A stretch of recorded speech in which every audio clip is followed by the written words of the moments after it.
Welcome to Higher Ed Athletics. Today I'm joined by Charles Guthrie, the athletic director at University of Akron. Charles, I know we've been trying to get you on the podcast for a while and we finally linked up, so I appreciate you taking the time and joining me. Absolutely. Excited to be here with you, and hopefully I can provide you some good insight into the University of Akron and our athletic department. Yeah, so let's just get right into it. I mean, you just came back from several of you, over 100, I believe, athletic directors at FBS schools, kind of all going to the nation's capital in Washington, D.C. So maybe you can just kind of recap the trip, both from the idea of FBS athletic directors all being together with Lead One, but also maybe what you were able to do for Akron or for yourself, just being able to travel to the nation's capital. Oh, first of all, Lead One is an excellent organization led by Mr. McMillan. He does a great job. Obviously, we all know FBS division is the highest of collegiate athletics.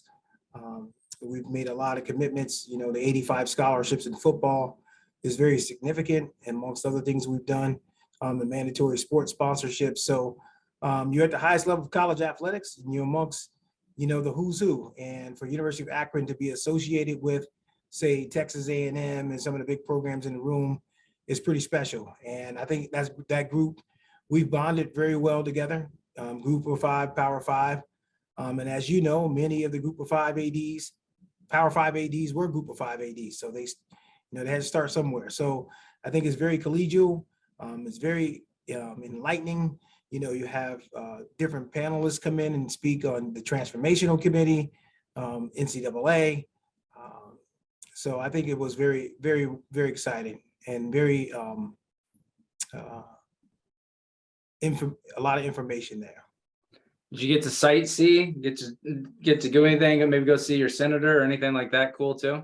Well, so we have a great government relations team here, and when I can stay out of the politics at that level, I try to stay away from it as much as possible. You know, you always have politics on your campus, and we've got so many projects going on. We just rolled into a comprehensive healthcare program, and there's just a lot of moving parts. So I try to focus on those politics right now and let, you know, Matt Akers and his team up in government relations handle the senators and keep those guys happy.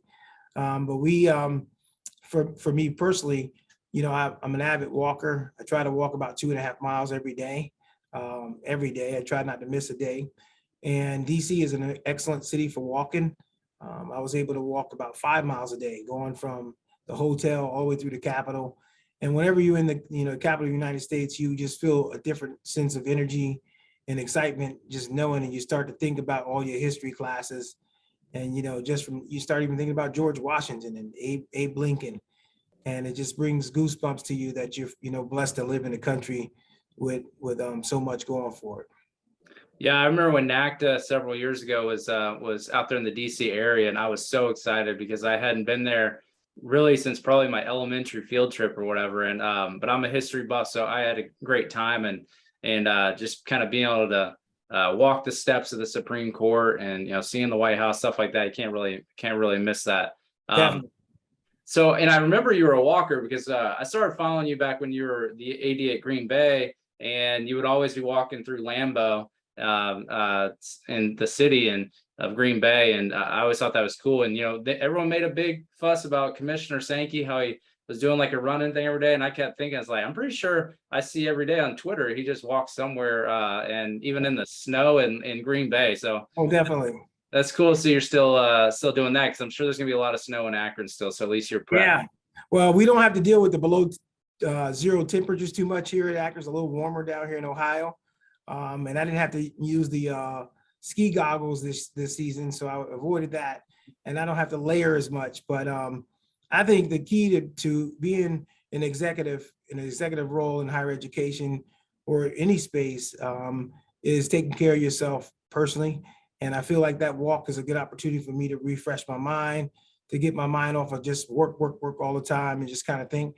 Although, you know, someone would argue that I do work because I do take calls on my walk. So try to balance that out. But it's just a good time for about 45 minutes a day where I could just get my mind right and get ready for work. I try to get it in early in the morning because I figure once I get to school with games going on in the evening, it's tough to get back and do it. So my goal is always to get to 22,000 steps a day, just to make sure that you're trying to be in the moment. So, and I think it's a good stress reliever considering how, the stakes are with these roles that you're in. Well, so the last comment I'll make about exercise, and then I promise everyone else will get into the Akron happenings. But one thing people have always made fun of me for, even here in my neighborhood, is I read while I walk the streets. And so when I lived in South Florida, I was a graduate assistant at Nova Southeastern. We lived right by the beach, and so I would just walk the pier with a book, and Right. I ended up reading the Steve Jobs book when I was working at Indiana State. I'd walk along the river. And then when I moved to Bloomington and these other schools, there was no water area, safe way to walk. So I started walking the streets, and as long you get really good at it. But I don't know. It sounds like if you're taking calls, you can retain a lot of information whenever you're either doing a call, doing a meeting, or just reading a book. And that's like, I can't just sit down and read anymore. It's like I got to be moving. And people think that's weird, but it really helps. Well, being in motion and mind in motion is always a good thing. So yeah. Well, hey, let's move on to the new logo and rebrand that the athletic department did. Curious about the genesis of the idea. Was this something that happened either before you arrived or at Akron, or once you got here? And kind of for those that aren't aware, is really went with just the A look instead of the Zips logo. Well, first is interesting because the last 3 AD jobs I've been at, we've done a rebrand, and it's not something I really get excited about. Like I got to go in and rebrand. Unfortunately, I've come to institutions where they've had some things and they want to try to elevate the program. And I think your brand is really one of the key critical elements of elevating your program, driving recruits, driving coaches to consider you have coaching openings, or, driving philanthropic support. So it's not something that I really has as part of my toolbox where I got to go in and change a logo. I mean, I'm not really, it's a lot of work. It's a lot of politics. And you're going to take criticism, which you, as a leader, you have to, know that comes with the territory. And so here we are at University of Akron. And when I came in, there was already a report done by the faculty. There was an oversight working group appointed by the president during their budget cuts during COVID-19 to find out what is the true cost of running athletics. What are we trying to accomplish? What are some of the things we like to see? And part of that was that we need a unifying brand that actually connects with the university. We've done a lot in athletics here over the last 20 years, but it's always kind of been the athletic department does this and then the university's over here. So the goal was, how do we bridge it together? And I think the ARU kind of did that a little bit, but then when we start getting into the Z's and the scripts, it started going down the path. And then what you end up with, we had 9 different iterations of a logo running around. And as you know, if you got 9 logos, you don't have any logos. It's like if you got 2 quarterbacks, you really don't have a quarterback. You're really trying to figure that out. And so the working group provided the framework, and then it was almost a year process. This wasn't, Green Bay was like 6 months, because pretty much everyone knew, up at Green Bay, we had some challenges. I mean, we saved thousands of dollars just on reducing the logo to a 2-stitch logo from a 6-stitch logo. And people don't know, screen print, embroidery, that stuff could be very pricey if you start to price it out over time, particularly dealing with volume and pieces. So here we were looking to try to connect the university. We had students involved, student athletes involved, student government involved, professors involved, university communications and marketing. We did polling with alumni groups. We did polling with different booster groups. I mean, it was well fleshed out. And we actually retained Joe Bosack, who actually did all the logos 20 years ago. So he already done the research on the university and what we were about. So he had a head start coming in. So we tried to do everything we could in our power to ensure that it would be a seamless process, knowing that we were going to have to get checks and balances and run it by various constituent groups. And I think at the finished product, what people are starting to see, at first you get the, I don't know. But now when you go to Tennessee and you go to Michigan State, and I was on the sideline with one of our donors at Michigan State, and he said, you know what? Now I finally get it. When we came out the tunnel, we looked like we belonged. And there's a certain look that when you have that as a team and institution, it takes it to a whole nother level. And then just seeing our logo on the scoreboard at Michigan State and how it actually looked like it was a Division I brand and feel. And so I think people are starting to get around to the fact that once it's in application, it actually looks pretty sharp, it's clean, and we're really excited about it. Yeah, I mean, you just said the word clean. That's the thing I thought about, because I've studied this stuff before. I had Mike on from Charlotte to talk about when they did their rebrand, and they just went to basically the C with a stick through it, the fork through it, and just such a cleaner look. And it does really look like historically that's the best way to do it for branding, because you look at the Big Ten. You just mentioned Michigan State. I mean, I have Big Ten ties. Pretty much, I think every campus it's just the block with their letter. IU's obviously got the 2 in there, but it's just it's such a clean look, like you said, and simple but not busy. And then what's cool is, imagine walking everywhere on campus now. It can be one logo with the academic and everything like that. The whole enterprise.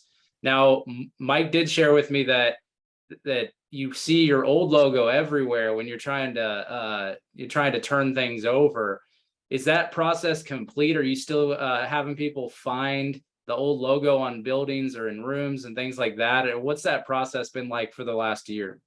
Well, it's interesting because one of our faculty members has asked me to come in to teach a course on a rebrand at a low economical threshold. So what typically takes people millions of dollars to rebrand, I bet we'd be under 100 grand by the time this thing is done. And it's pretty much, instead of trying to replace everything, what we've done is taken everything down and painted the walls and just made it clean. When you go in most of these Division I facilities, they've got stickers everywhere and it looks like a tattoo parlor. We've taken a different approach. There's a reason why you build a $50 million field house and have glass and art, is because that's part of what the architect meant it to be. They didn't mean for the building to have a bunch of 3M stickers all over it. So we've taken an approach of taking so much down that we haven't had to replace it with an A, and we've only put the A in strategic places. So it's on the basketball center court, it's on the football field, it's on the gates. And there's a lot of different things we've done to kind of save resources versus trying to go all in. And I think that's the way you got to do it. And we even mentioned in our press release that this is going to be a phased out process and not something where we're going to just spend a lot of money trying to rebrand. And many of the things we've done within our budget was things that needed to be done. They were old, the walls weren't painted, the railings weren't painted.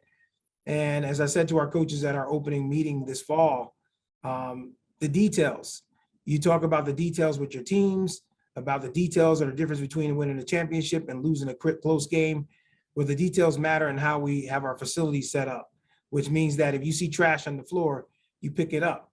If you see paint coming off the wall, you let us know. We have the carpenters go in and paint it. And those are the details, I think, that you say, well, we should just be focusing on big time football and not worrying about that. Well, if you don't worry about those things, the little things become a bigger problem for you. And so I think throughout this whole rebrand process, we've been able to really take a look at our whole footprint and kind of reimagine how we do things from a cleanliness standpoint, from painting walls, et cetera. And it's worked out really well. I think the fans are starting to notice it as well. Yeah, I'm excited to, I got to get to an Akron basketball game, because, I told you at national convention here in Indy, John Gross, Danville, Indiana. Oh, yeah. Yeah, that small hometown. So I'm a supporter of Akron basketball, men's basketball for sure. Thank you. Hey, let's go back a little bit to the Green Bay days. We've talked about it a little bit. Obviously, they don't have football, but was your goal, we're kind of going into your career transition now with the next couple of questions of, was your goal to get back to a football school when you're thinking, you see the job open at Akron, you're thinking, MAC, football school, what was kind of thought process there? Then I've got a follow-up question about your Green Bay experience too.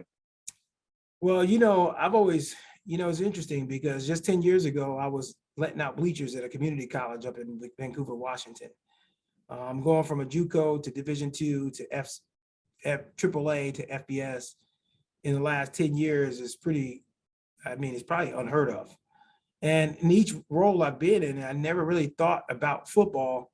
I've kind of thought about the people that you work with and the opportunity to try to make a difference. And these opportunities come out of left field. Like, I'm not a person that you've seen is always name is leaking on the D1 ticker about possibly interviewing for a job. That's just never where I've been wired. I feel like big time is where you at. And as if you focus on the job you have and be the best you can there, then maybe something else comes down the road, but I never really count on that. I count on just trying to be at Akron. And when I was at Green Bay, just counting on being at Green Bay, not worried about football, but worried about how I can make Green Bay great every day. And that's really what I focused on. And the people up there will tell you that, heck, I thought I would stay there for the next 10 years and I was okay with that, similar to Akron. If someone told me this was my last job in college athletics, I'd be fine with that. And I think it's about the people, the culture you want to work for, the opportunities ahead. And, those are the things that kind of drive me from a professional standpoint. Yeah, I was going to ask about that because your path was similar to Ren Baker, who I had on the podcast last year from North Texas, and he had been at community college, I think, or I think maybe it's D2, startup D2, but had these other experiences. And I thought, looking at your path, that was incredible. I know those types of schools. I've worked at D2. I've worked at lots of different institutions, and I'm kind of curious, would you say it's been less stressful or maybe a better situation to build up your confidence as a leader when you're putting that focus on those individuals by being at what some would say more or less profile institutions and not the FBS level, so that whenever you did get to that FBS level, you were able to be yourself and really just not change how you were a leader, if that makes sense? Yes, well, I tell you, I was fortunate to have really good mentors that I've stayed in contact with quite a bit. From Colgate with Mark Murphy, of course, the CEO of the Packers. John Reeves was the athletic director for over a decade at Columbia University. And then Earl Edwards has been the AD at UC San Diego for 20 years, still there. So when you think about the three leaders that really kind of shaped my background, my career path, a guy by the name of John Garner, who was a longtime SID, was the commissioner of the ECAC when it was a big deal back out in Cape Cod. The one thing about those individuals is they're selfless. They really care about what they're doing. They're strategic. And they will say, focus on the one thing I was always taught by those individuals is don't try to be who you can't be, and you be yourself. And I tell you an interesting story about John Reeves. So John Reeves grew up in Jersey City, and he grew up in the inner city, basically. And he took me out to eat sushi, and this was like in 1998. And here's a guy from upstate New York. I didn't know what sushi meant. I thought raw fish, that's a problem. And he looked at me and said, you don't have to eat that. And I was trying to impress him because, you're always trying to impress your boss. And he said, you don't have to do that in this profession or anywhere. He said, be yourself. That's why people hire you, is because of your authenticity, or being authentic.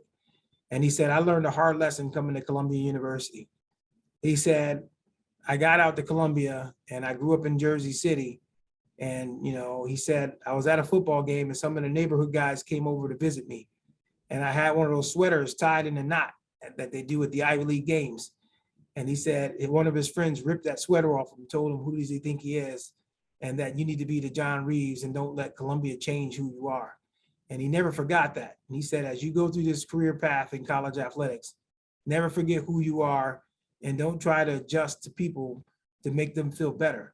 If they wanted you to be there, they wanted you to be there because of your talents and what you bring to the table. And so I've always carried that with me. And so, when I was at the community college, I'll be straight with you. Some of the ADs in the room, when I bring up things about the NCAA, well, we're not the NCAA, that's too big time and things of that nature. And I said, well, I'm just going to continue to bring those conversations to the forefront because I think that's important. And I never wilted and worried about it. And, I think I've carried that everywhere I've been. It's just be authentic. Now, as it relates to, the experiences as an AD, I think I'm really fortunate to be an AD at 4 different schools and being in the chair 4 times, because I've seen things pretty much like the same playbook, but scale. The same problems, but more dollar signs attached, more media scrutiny. And you learn how to deal with them at the community college when not many people are watching, and you're able to kind of put those little tools in your box and kind of get better at it. So I think where I'm at now professionally is I feel like I'm in a good space because I've seen just about anything that they could throw at you. The dollars get larger, but the problems stay the same. If that makes sense. Yeah, that's an awesome story and really helpful. I kind of want to, I try to pull every once in a while a strategic thought for someone. So going back to all that time at Green Bay, let's just use them for example. You had all that time to focus on being the AD of a non-football D1 school. And so you hired softball coach that I had worked with. And so that was a great hire. But you get to focus on all these other sports without football. Now you get to Akron and some might thinking, well, he doesn't have football experience, but you just talked about how you can kind of parlay those into understanding how to run football and what goes with that.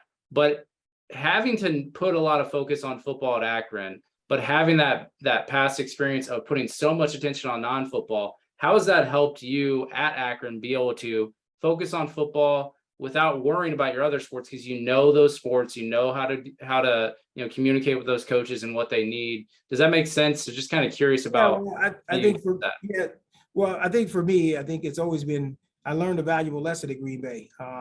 One of the things I noticed very quickly is I was talking to one of our big donors was the former CEO of Adidas. Well, now that person is the CEO of Taco Bell. Okay. And one of the things I realized quickly is there's a big difference between selling tacos and selling Adidas shoes. And he was also involved in TaylorMade.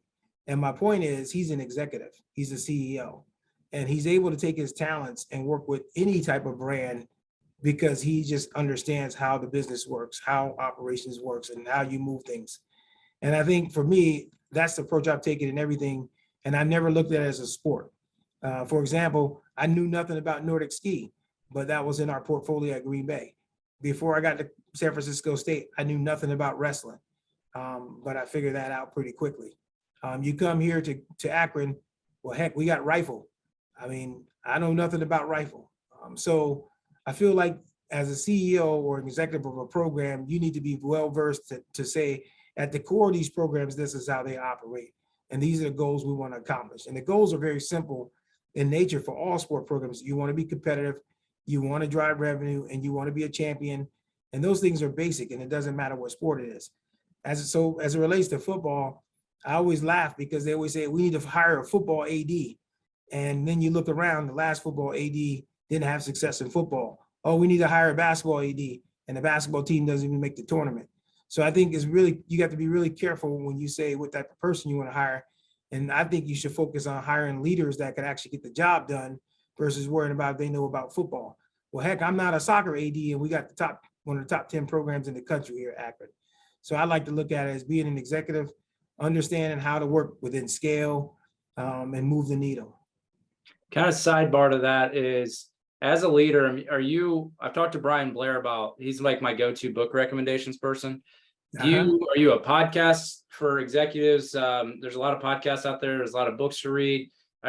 How do you kind of learn from others? Or are you more just, I got to collect those experiences instead of, those traditional learning solutions? Well, I think it goes back to even just starting with the FBS conversation and being in DC. When you can sit at the table with the Iowa AD, and to your left is the Stanford AD, and you're having conversations in the hallway at the end, you're learning and gleaning from these guys who have been around the business for a long time. So I think learning is everything you do. And I've always taken the approach that I don't know all the answers, and I rely on our coaches who are leaders within themselves. All the coaches are leaders to help you, guide you, and to give you good advice. I mean, I try to keep the approach that we're all in it together mentality, and that all answers are good until we vet it out and we can't get to where we want to go and we eventually have to settle. But having that approach, you always going to be learning. And the one thing I really embraced about my career path personally is the fact that I can go and sit at the Division II meetings and learn how they're doing things. And heck, at NACDA, I went to the NJCAA meetings or the D2 meetings, junior college meetings. And they had some really fantastic programming in there. And then I like to read books. Of course, I read most newspapers every day to start the day off. I read a lot of publications. So I try to stay up on everything, not just athletics, just worldwide, just keep myself abreast of the issues. Yeah, it's been kind of my life hack with my, the reason I started this podcast was I want to put on, great content for others, but selfishly, I wanted to be able to have a give and take, to be able to ask questions to people like you, because I made an agreement a long time ago that I'd only work in Indiana, and with my wife's career and family around. And but I like to collect these experiences, which is why I'm, getting into that qualitative research space, because then that's why I've interviewed almost 50 ADs now in 3 years, because you can learn a lot from conversations. And obviously it's different than when you're an athletic director talking to someone that's going through it with you. But that's what I did to learn, was I just started asking questions. And so for all the guests that have been on, including you, I appreciate that. So that's a little life hack for people that think they might want to start a podcast. Oh, very nice. Well, Yeah. I'm So enjoying it. I recommend it. So it's pretty fun. So thanks for yeah. having me. We're gonna round it out now, kind of going back strategically. I'd had to ask, guarantee games. I want to talk about that, not to stick it with just football and everything, but it is a big driving force for revenue for you all. So obviously, I think one of these, can't remember if one of these was a change that while you were the AD, or if these were both on the books before. But you secured over $2 million, Akron did, in football guaranteed game revenue against the Michigan State and the Tennessee, which you've referenced being at those games.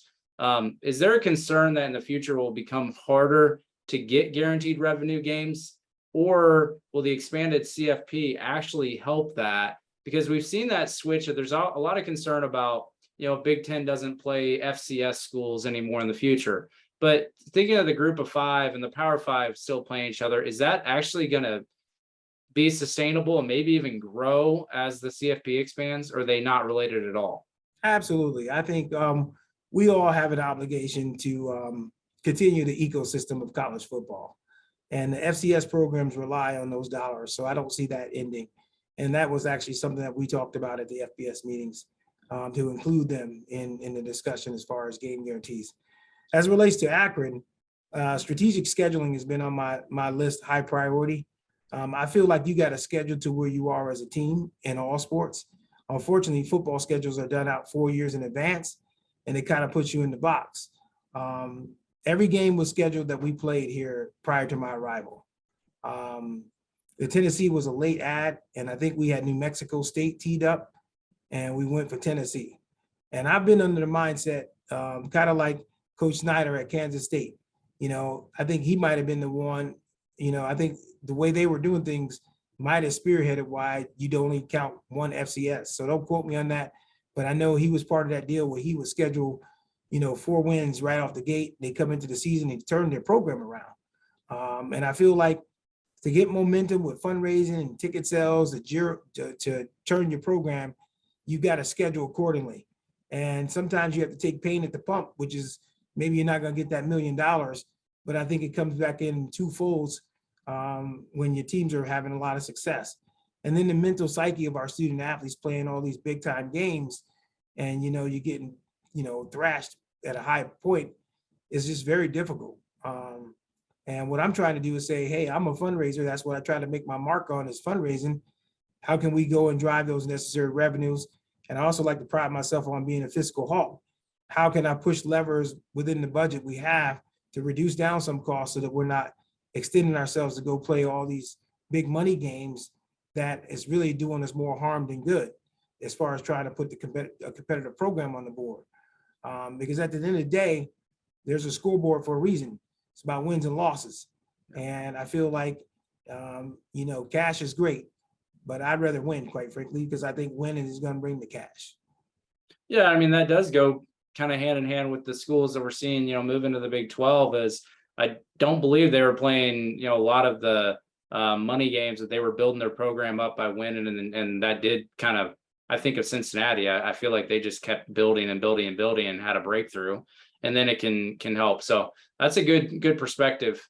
Moving to the MAC. So I've been fortunate to interview and speak with some of your MAC colleagues on here. I had Julie Cromer, Brian Blair when he was still at Washington State, and then Randall Richmond.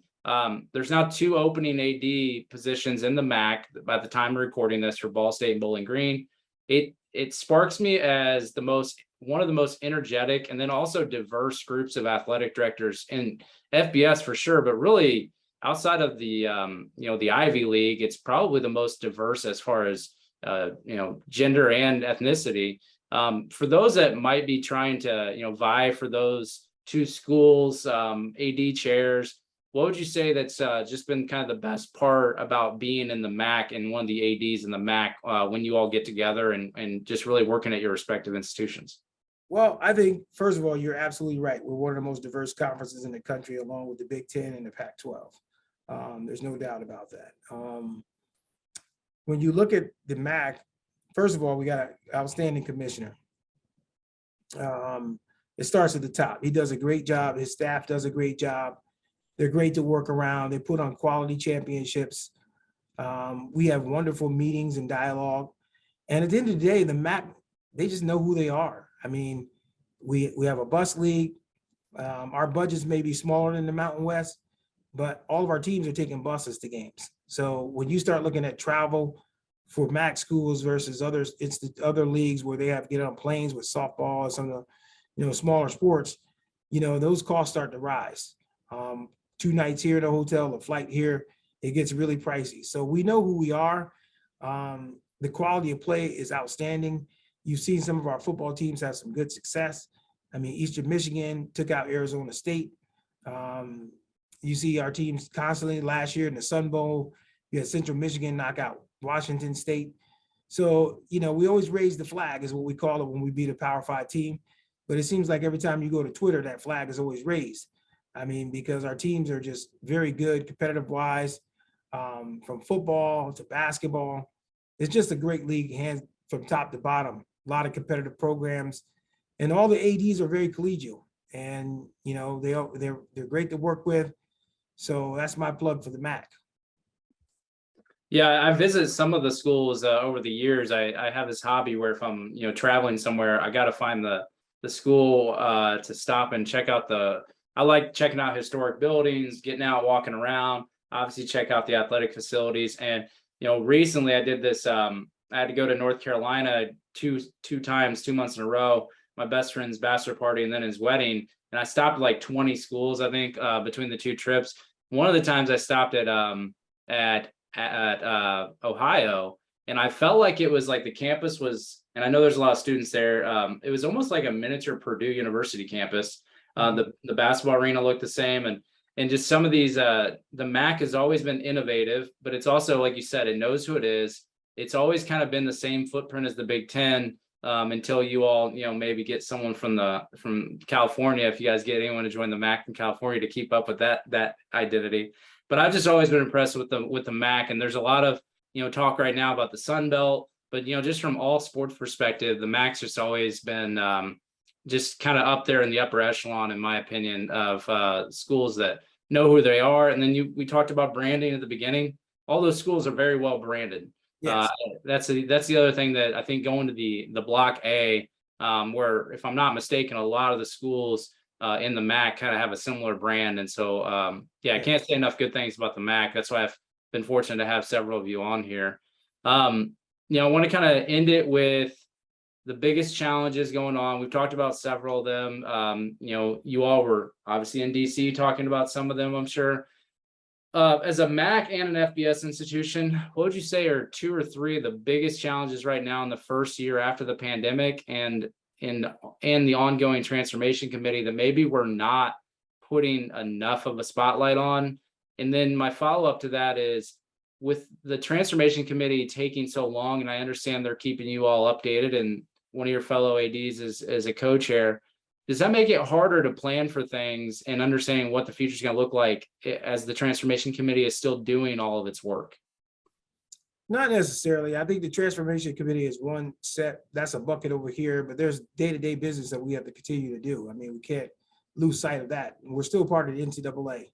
And so even though you got name, image, and likeness and transformation committee, you still got to follow the rules.